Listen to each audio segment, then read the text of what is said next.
Em nome do Pai, do Filho e do Espírito Santo. Amém.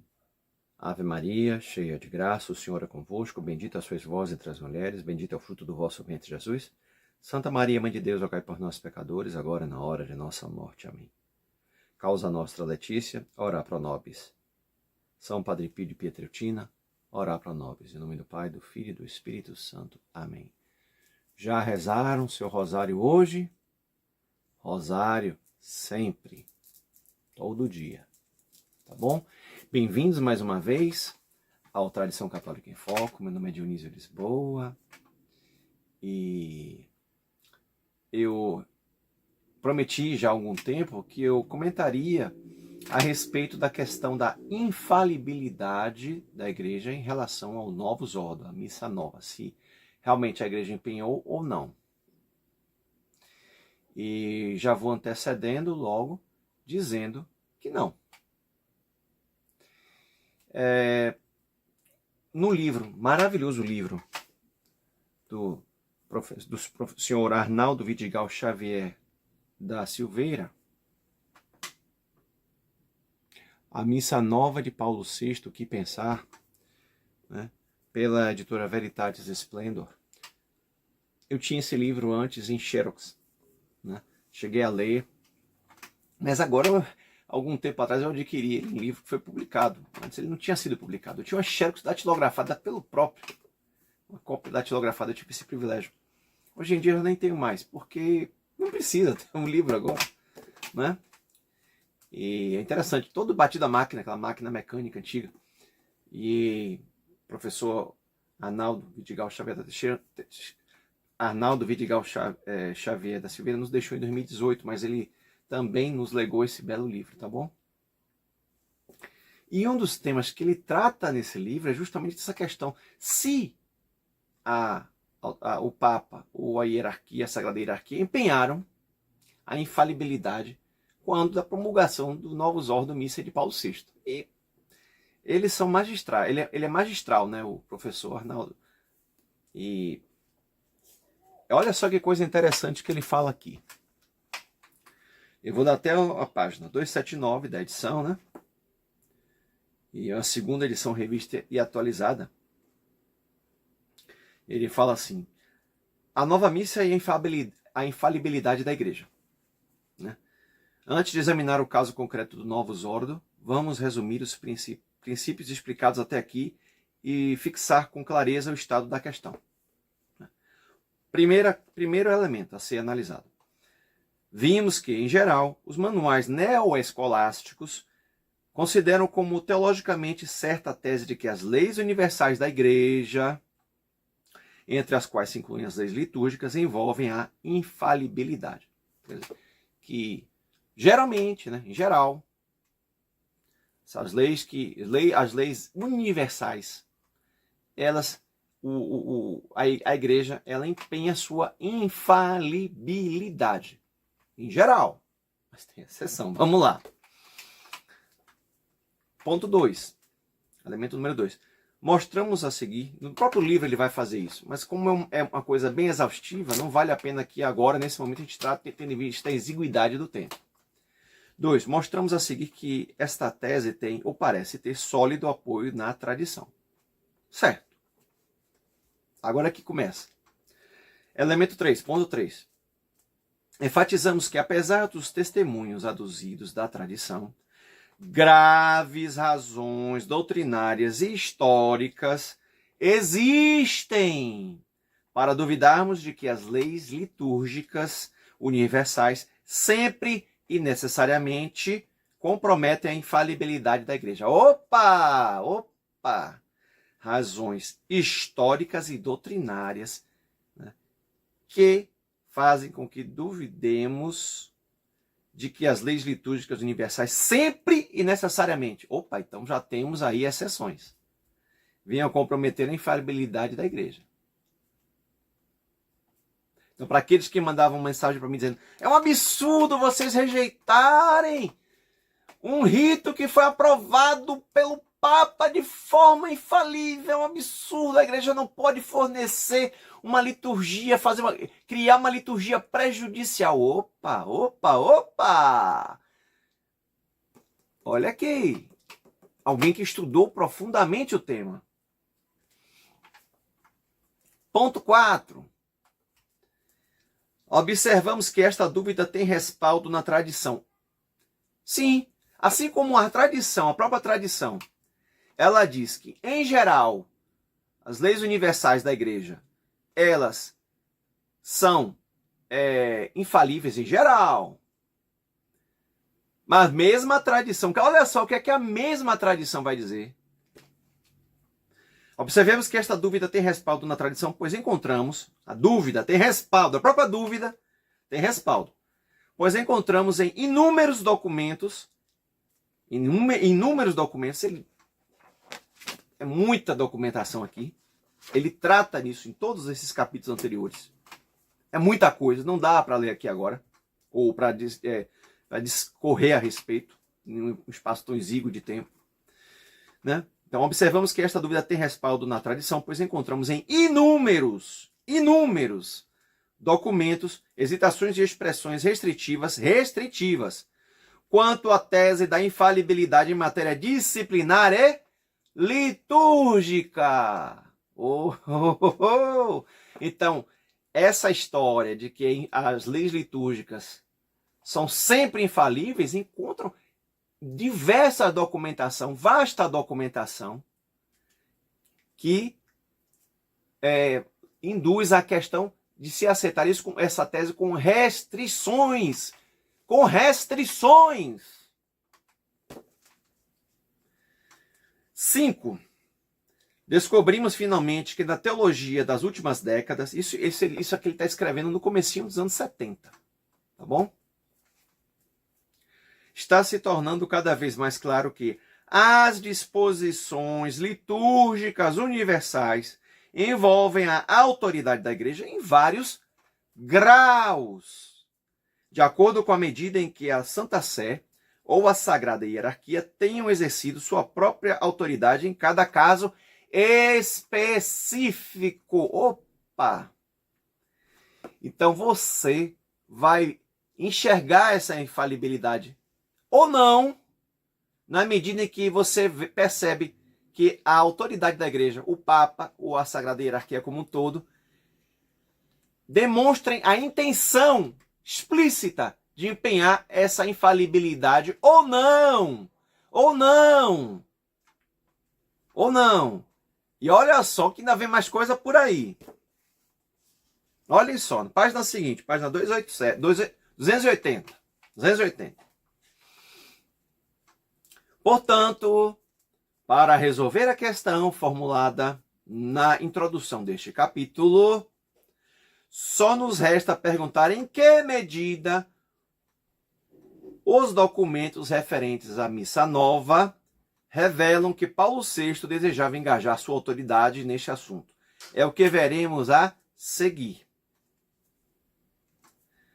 Por um lado, é verdade que em vários pronunciamentos, Paulo VI declarou a Missa Nova, em princípio, obrigatória. É preciso, porém, não esquecer que a obrigatoriedade de uma lei não é por si um sinal de que a infalibilidade está envolvida nisso. Então, não é porque uma lei é obrigatória, uma lei canônica, uma lei da igreja, uma lei eclesiástica é obrigatória, não é por isso que ela é necessariamente infalível. Magistral. E veremos o porquê. Agora,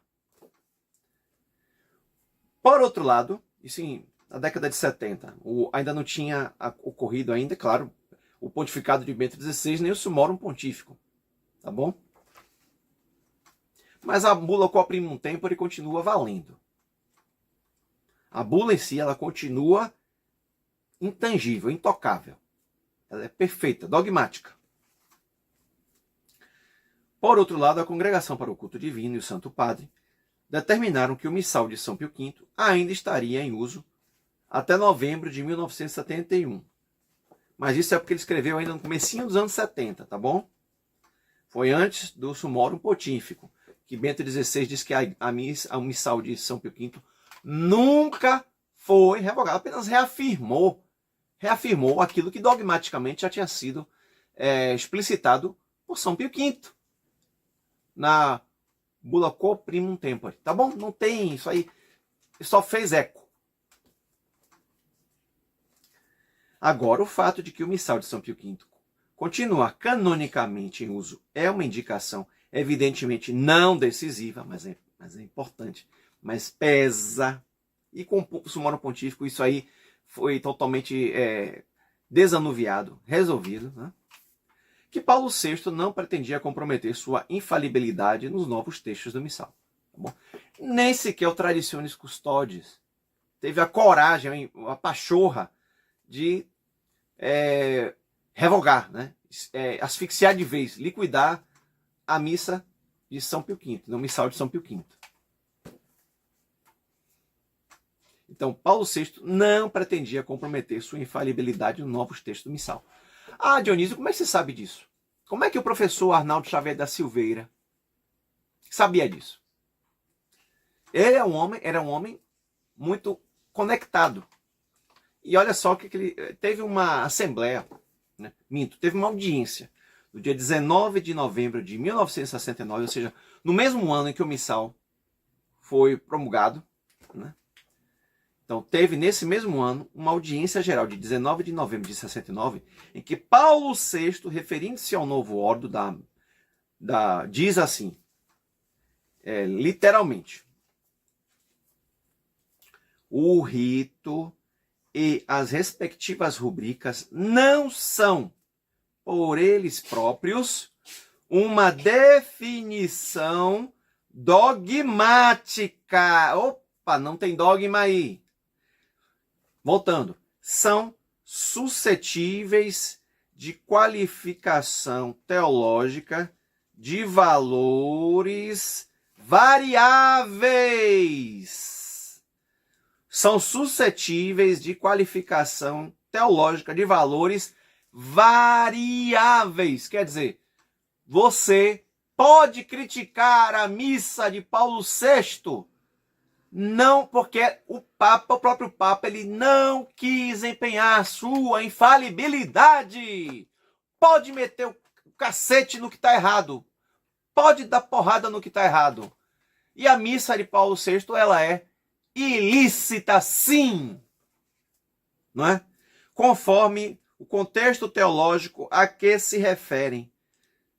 São gestos e termos que dizem respeito a uma ação religiosa vivaz e viva, de um mistério inefável, mistério inefável, da presença divina, que nem sempre é realizada da mesma forma. Uma ação que só a crítica teológica pode analisar e expressar em fórmulas doutrinárias que são logicamente satisfatórias, né?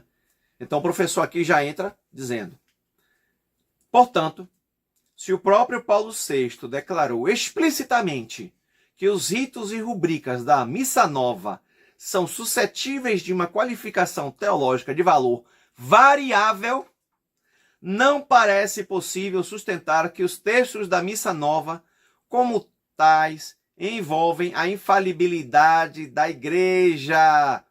Você não está pecando contra a fé, não está pecando contra dogma, ou contra infalibilidade, ou contra qualquer coisa. Então, nesse caso específico, essa conclusão se imporia, mesmo que restem dúvidas no plano teórico sobre a existência de leis eclesiásticas universais que não envolvessem a infalibilidade da Igreja. E aí eu fecho esse capítulo. Então, em resumo, meu povo, as leis universais da Igreja, geralmente, né, são infalíveis, principalmente quando dizem respeito à liturgia e também quanto à disciplina. Pode acontecer isso. Pode acontecer. No geral, a maioria dos casos, a grande maioria dos casos. Mas o contexto histórico e doutrinal, a própria tradição, ela diz que esse ponto é verdadeiro. Mas só que a própria tradição, ela diz que Existem exceções. A própria documentação da igreja diz que existem exceções. E depois, a própria manutenção do missal de São Pio V, que continua sendo celebrado na igreja até hoje, continua sendo celebrado, é mais um motivo para dizer que o missal de Paulo VI não envolve infalibilidade.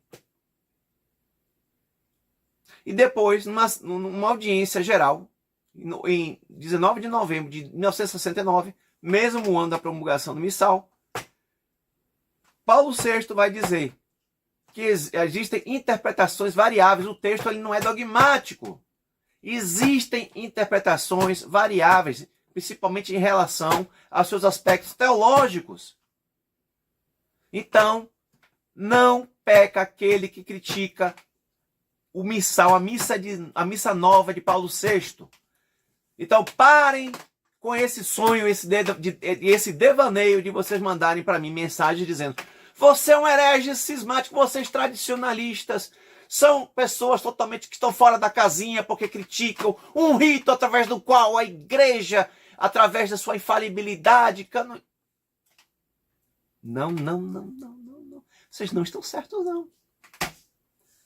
Então, meu povo, vamos acordar, principalmente vocês continuistas, tá bom? A igreja não pode criar ou fabricar ou promulgar um rito que seja prejudicial à fé. Magistério conciliar não é magistério infalível. Ponto. A partir do Concílio Vaticano II, os papas não quiseram empenhar sua infalibilidade. E o missal de Paulo VI é um sintoma disso. Então vamos acordar. Tá bom? Vocês continuistas, tá bom? E vocês modernistas, esses daí. Mas os continuistas são aqueles que ainda batem, né? Dão murro em ponta de faca. A missa de Paulo VI é tão boa quanto a missa tridentina. A missa de Paulo VI é tão boa quanto a missa de São Pio V. Tem certeza? Existe aí uma distinção quanto à essência do próprio documento que quis se impor. É bem verdade que Paulo VI ele queria que o rito da missa nova fosse obrigatório. Ele disse, não, em geral é obrigatório. Mas não tem como, ele não tinha como revogar a missa de São Pio V, a missa de sempre. Então, é mais um motivo para dizer, a missa nova não envolveu infalibilidade. Tá bom, meus queridos? É a conclusão lógica que se chega. Eu recomendo, gente, comprem esse livro. É muito esclarecedor. A Missa Nova de Paulo VI, o que pensar? Esse livro é maravilhoso. Olha que crítica fantástica à Missa Nova. Quase como uma celebração comunitária. Em que as pessoas perdem sua própria... todo mundo, como comunismo.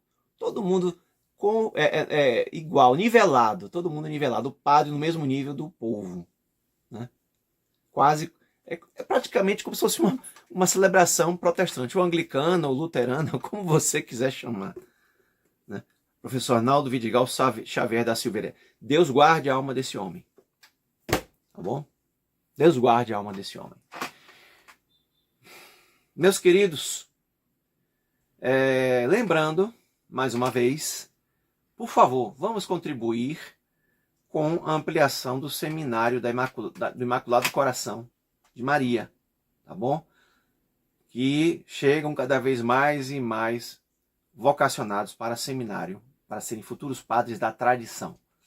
É um seminário da resistência, em Nova Friburgo, né?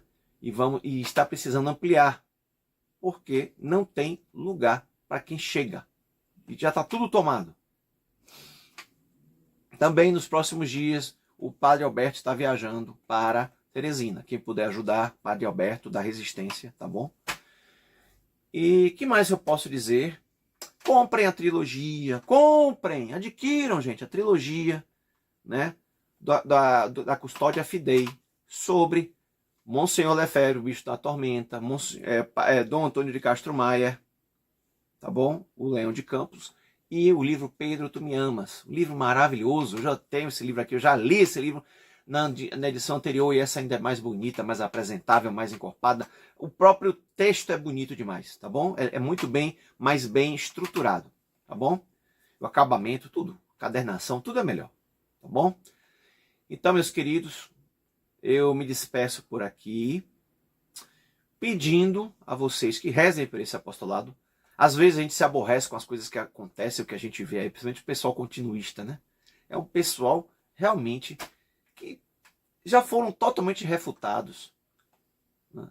Todos os argumentos que eles apresentam já foram refutados, eles insistem. Paciência. Então, graças a Deus, tem apostolados como o do Padre David denunciando isso. E recentemente teve um vídeo do Centro do Bosco também, do professor Luciano Pires, magistral. Magistral. Chave católica. Eu vou colocar aqui o vídeo do professor Luciano Pires refutando o pessoal continuista. Principalmente Bernardo Cursos. Tá bom? É isso, meus queridos. Desejo a todos. O final de semana se aproxima, o domingo também. Procurai a missa. Dionísio, as pessoas às vezes dizem assim: Dionísio, eu não tenho carro. Eu não sei como é que eu consigo ir para a missa tradicional. É muito fácil para vocês dizerem. Nem sempre eu tive carro, gente. E quando eu não tinha, pedia carona, rachava o combustível. Se possível, alugava van, micro-ônibus. Mas ia. Tá bom? E hoje eu vou com toda a minha família. Fica a 50 quilômetros daqui. Recentemente eu soube de um rapaz que foi 400, 500 quilômetros para a missa. Mas foi para não ir para o rito de Paulo VI, de São Paulo VI. A missa é de sempre. Foram procurar a missa tridentina. A pérola de grande valor. Tá vendo que o Evangelho não nos fala da pedra de grande valor, da pérola de grande valor, que vendeu tudo o que tinha, mas procurou a pérola de grande valor. A pérola de grande valor é a missa tridentina. Tá bom? É isso, meus queridos. Encerro por aqui. E vamos pedir que Deus sempre nos ilumine, viu? Aqueles que deram valeu, viu? Valeu, meu povo, vocês deram valeu, contribuíram. Um grande abraço, tá bom? E me despeço por aqui. Em nome do Pai, do Filho e do Espírito Santo. Amém. Causa nossa Letícia, orar pro nobis. Se você gostou do meu conteúdo, curta, comente, compartilhe e se inscreva nesse canal, meus queridos, que a gente quer disseminar a tradição. Um grande abraço. Tchau, gente.